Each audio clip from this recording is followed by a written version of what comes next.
Assalamualaikum warahmatullahi wabarakatuh. Bagaimana keadaan kalian hari ini? Semoga kita semua tetap dalam keadaan sehat dan siap menyimak materi pada video kali ini. Pada materi kali ini saya akan membahas mengenai tumbuhan. Namun sebelum kita membahas lebih lanjut mengenai tumbuhan, perlu kita syukuri kita lahir di negara Indonesia. Indonesia ini merupakan salah satu negara yang banyak sekali ditumbuhi tumbuhan. Tumbuhan merupakan salah satu makhluk hidup yang banyak sekali memberikan peran bagi makhluk hidup lainnya, contohnya bagi manusia maupun hewan. Tumbuhan merupakan makhluk hidup yang berperan dalam menyediakan oksigen, karbohidrat, protein, lemak, vitamin, dan mineral bagi manusia dan hewan. Oksigen sangat dibutuhkan manusia hewan untuk bernafas, protein sebagai zat pembangun tubuh, karbohidrat dan lemak sebagai sumber energi, vitamin dan mineral yang berfungsi membantu reaksi-reaksi yang berada dalam tubuh. Oke, langsung saja kita membahas struktur dan jaringan pada tumbuhan.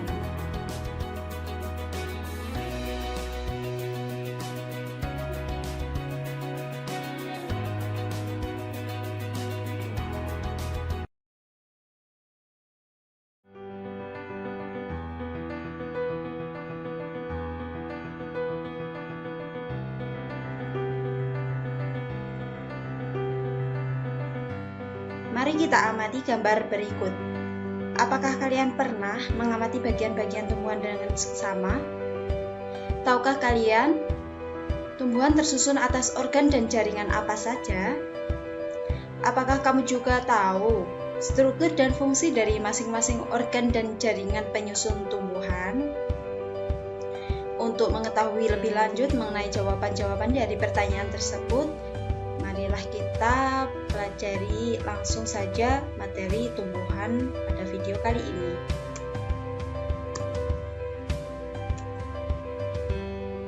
Bagian-bagian dari tumbuhan.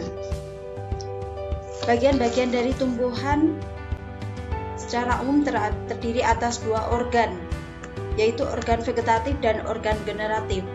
Organ vegetatif pada tumbuhan terdiri dari akar, batang, dan daun.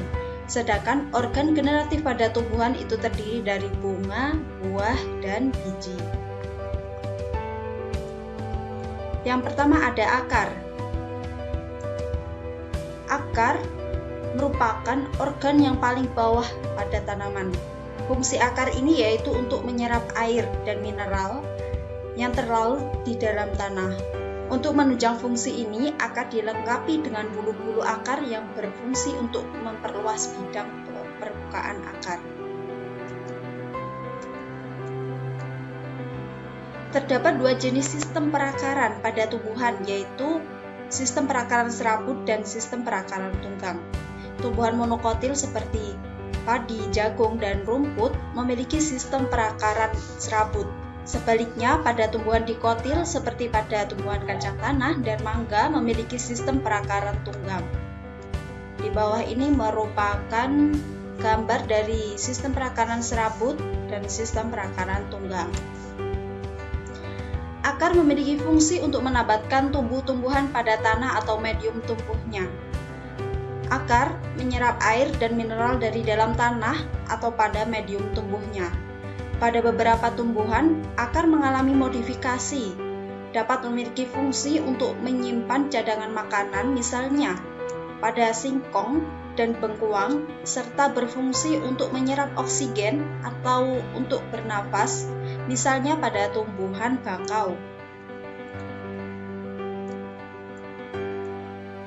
Secara umum, akar terbagi menjadi 3 zona, yaitu zona pembelahan, zona perpanjangan sel, dan zona pendewasaan. Tudung akar yang terdapat pada zona pembelahan. Pada zona ini tersusun atas sel-sel yang membelah. Fungsi dari tudung akar ini yaitu agar akar dapat menembus tanah. Tudung akar ini selalu rusak karena bergesekan dengan butir-butir tanah, tetapi selalu diperbaiki oleh jaringan yang disebut dengan jaringan meristem dasar.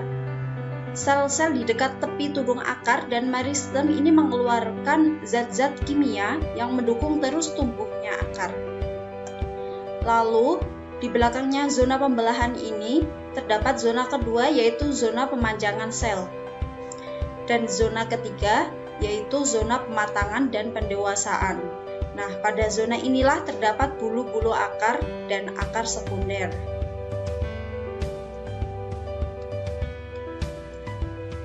Anatomi akar atau bagian dalam akar. Secara garis besar, susunan anatomi penampang melintang pada akar dari luar ke dalam adalah sebagai berikut. Yang pertama ada jaringan yang dinamakan dengan jaringan epidermis. Jaringan epidermis merupakan bagian paling luar. Jaringan ini disusun oleh selapis sel-sel hidup, umumnya berbentuk segi empat yang tersusun rapat dan berdinding tipis.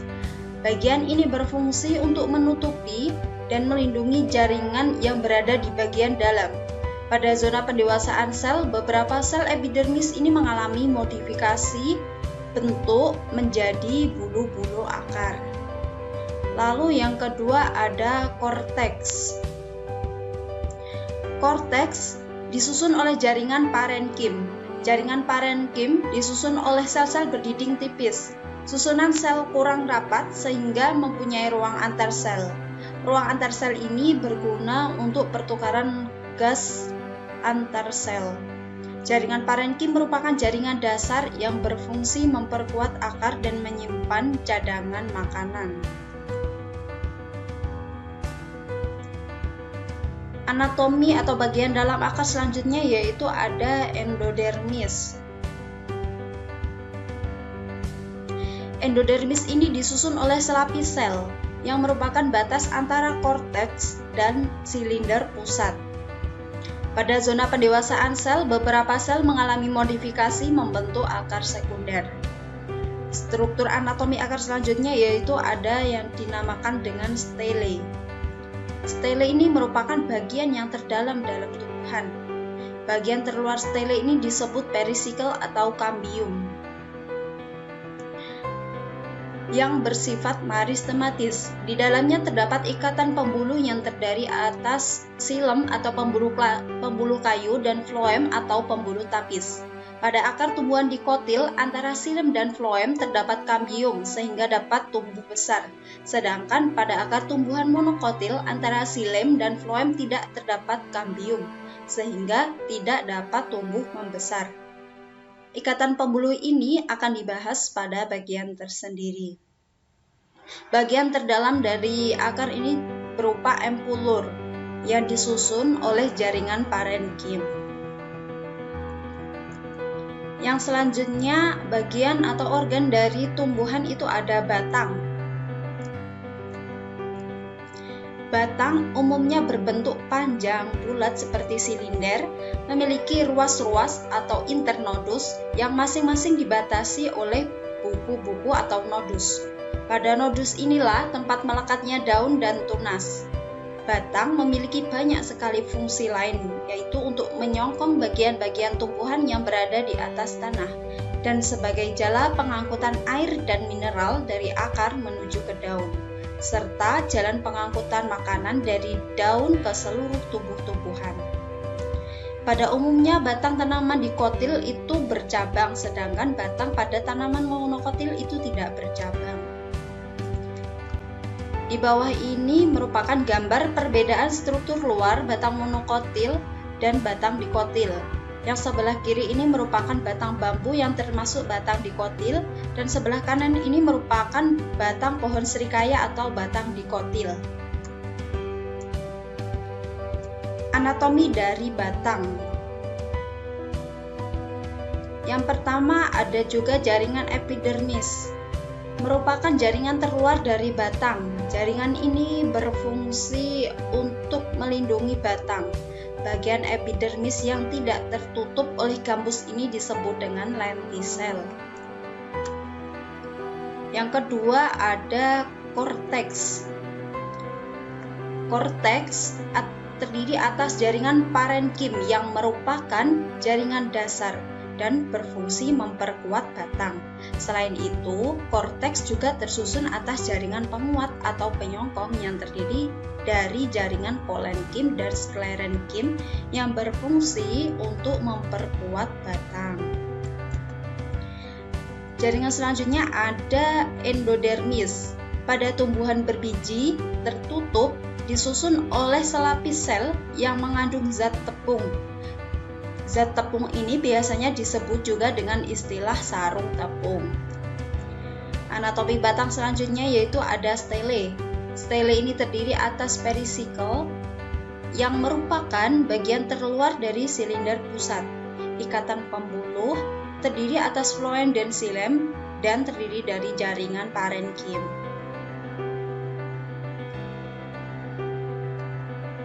Berikut ini terdapat tabel perbedaan batang dikotil dan batang monokotil.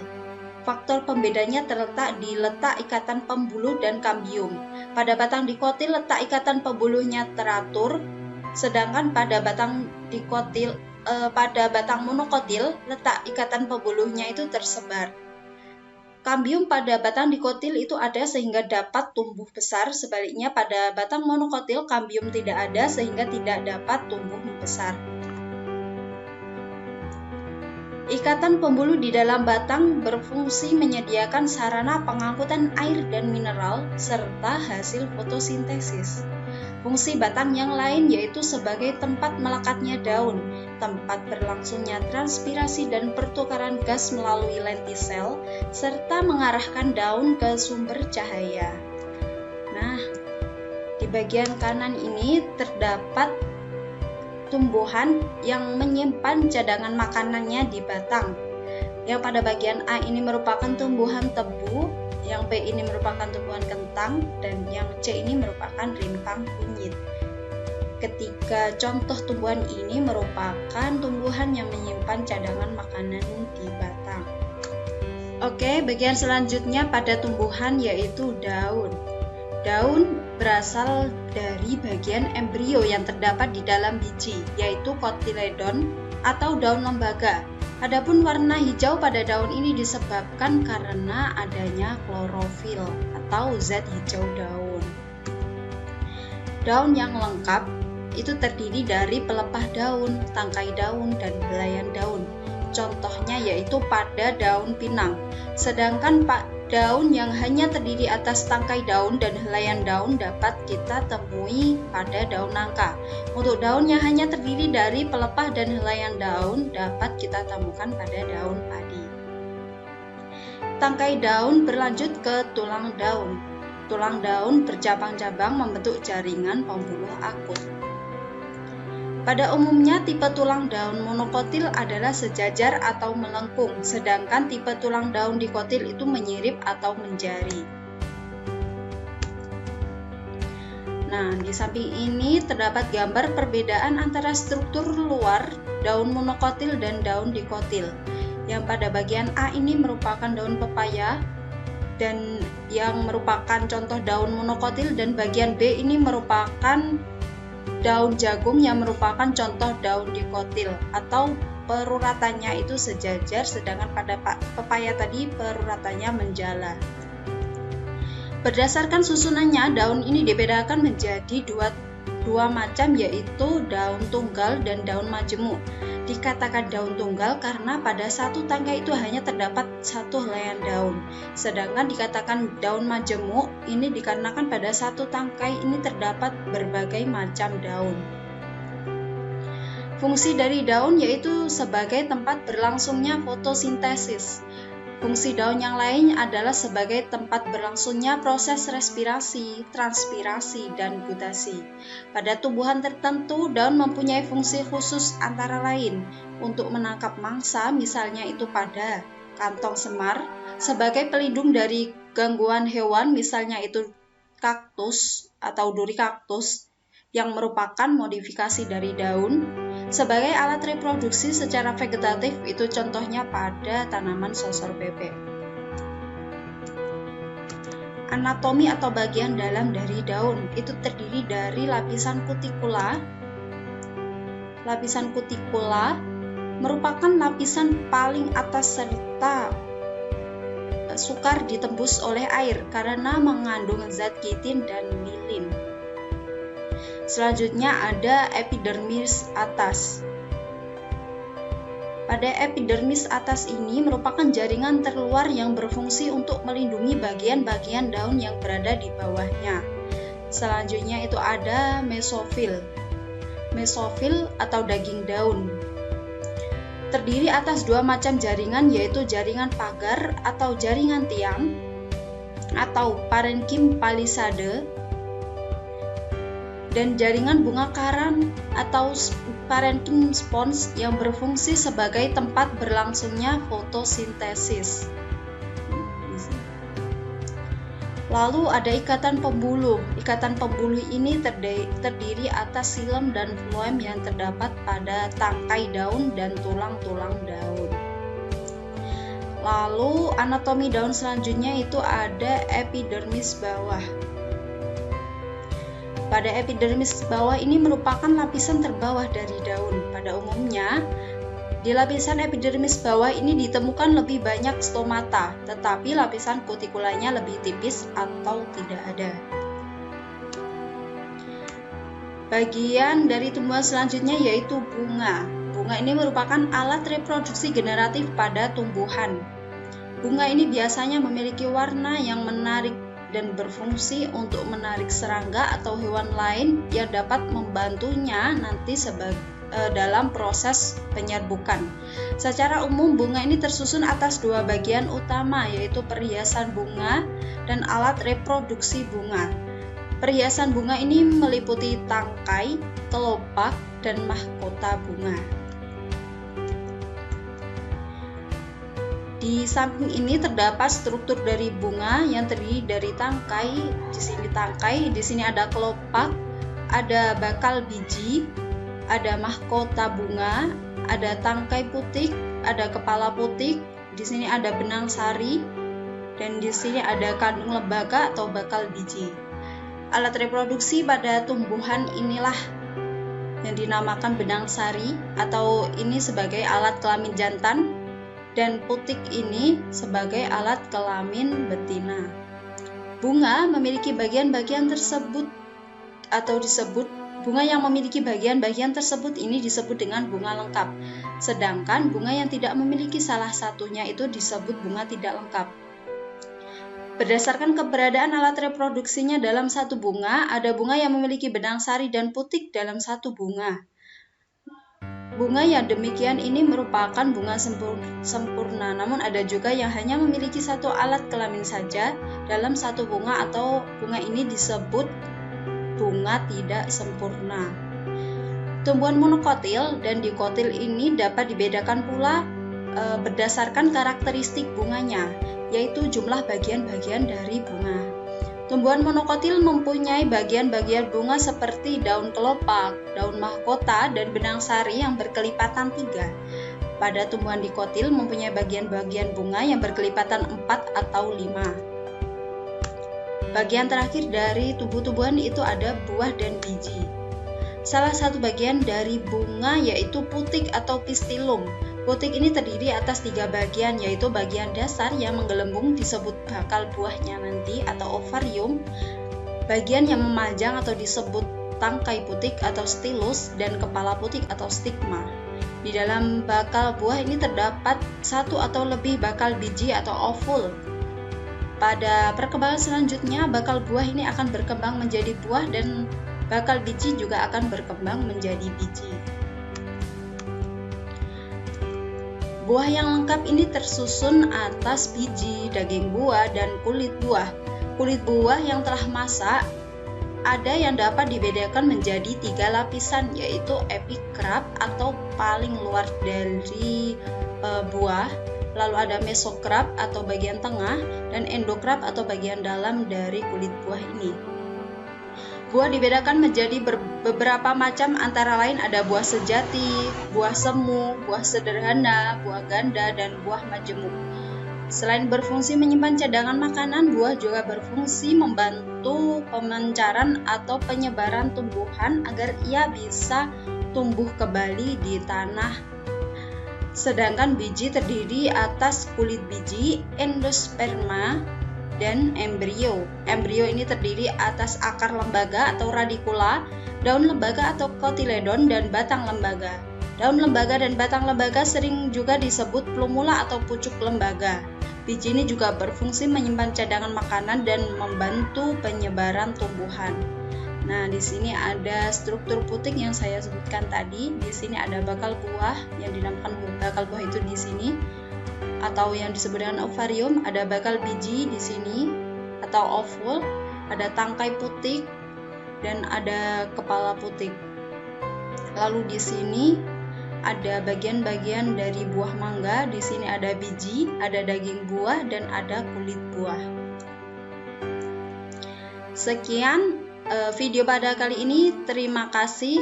Sampai jumpa pada next video. Apabila ada salahnya saya mohon maaf. Wassalamualaikum warahmatullahi wabarakatuh.